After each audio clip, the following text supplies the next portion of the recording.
BNP chairperson ও সাবেক প্রধানমন্ত্রী বেগম খালেদা জিয়ার শারীরিক অবস্থার অবনতিতে দেশ জুড়ে বাড়ছে উদ্বেগ।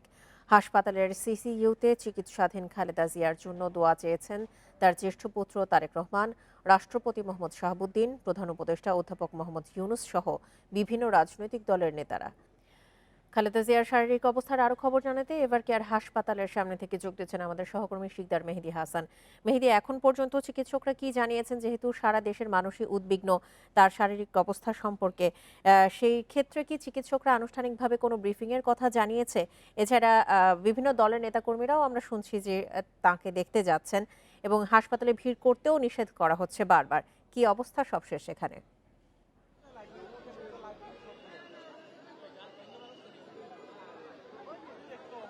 জি, আমরা কিন্তু সেই সকাল থেকেই এখানে অবস্থান করছি এবং একের পর এক বিএনপির যে সকল নেতাকর্মীরা আছেন তারা এখানে আসছেন। বেগম জিয়ার স্বাস্থ্যের যে অবস্থা সেই অবস্থাটা তারা খোঁজ খবর নিচ্ছেন এবং অনেক কেন্দ্রীয় নেতাকর্মীরা ছিলেন যারা আসলে ভিতরে গিয়েছেন।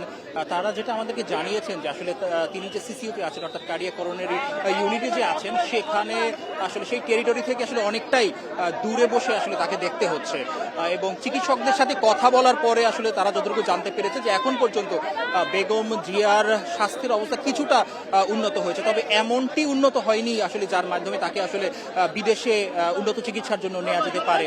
এই ধরনের কোনো অবস্থা আসলে এখন পর্যন্ত তৈরি হয়নি।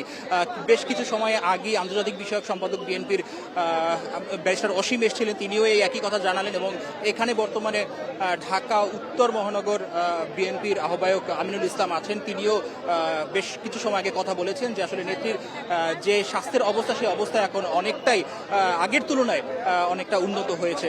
কিন্তু এই অবস্থাতে আসলে তাকে উন্নত চিকিৎসার জন্য যে বাহিরে নেওয়া হবে বা সেই অবস্থাটাই এখনো তৈরি হয়নি, হলে হয়তো বা তাকে সিঙ্গাপুরে নেওয়া হবে এমনটাই তারা আমাদেরকে জানিয়েছেন। এছাড়া এখানে আসলে সকাল থেকেই কিন্তু আমরা দেখতে পাচ্ছি যে বিএনপি নেতাকর্মীদের প্রচুর উৎসুক তারা হয়েছিলেন এবং তাদের স্বাস্থ্যের যে অবস্থান সেইটা জানার জন্যই মূলত এখানে নেতাকর্মীরা ভিড় করছেন। সাথে যারা আসলে বিভিন্ন ধরনের আশেপাশে যারা জনগণ রয়েছে, উৎসুক জনতা রয়েছেন, তারাও কিন্তু এখানে আসছে এবং এসে তারা আসলে জানতে চাচ্ছেন যে বেগম জিয়ার কি অবস্থা বা তার স্বাস্থ্যের কতটুকু উন্নতি হয়েছে এই বিষয়ে। এবং বিএনপির নেতাকর্মীদের তরফ থেকে কিন্তু বারবারই এখানে বলা হচ্ছে যে যাতে তার স্বাস্থ্যের যে উন্নতি সেই উন্নতির জন্য দোয়া করা হচ্ছে, সারা বাংলাদেশ ব্যাপী দোয়া করা হচ্ছে এবং সেই বিষয়টিকে তারা এখানেও তারা মাইকিং করছেন যে এখানে আসলে ভিড় না করে যাতে তারা বেগম জিয়ার আরোগ্য কামনার জন্য যাতে তারা আসলে দোয়া করেন। তো এখন পর্যন্ত এখানে এই রকম একটা অবস্থার মধ্যে দিয়েই যাচ্ছে, যদিও এখন পর্যন্ত আনুষ্ঠানিক কোনো বক্তব্য কোনো চিকিৎসকদের পক্ষ থেকে কিন্তু আমাদেরকে জানানো হয়নি। বেগম খালেদা জিয়ার শারীরিক অবস্থার সবশেষ তথ্য নিয়ে জানাচ্ছিলেন আমাদের সহকর্মী শিকদার মেহেদী হাসান।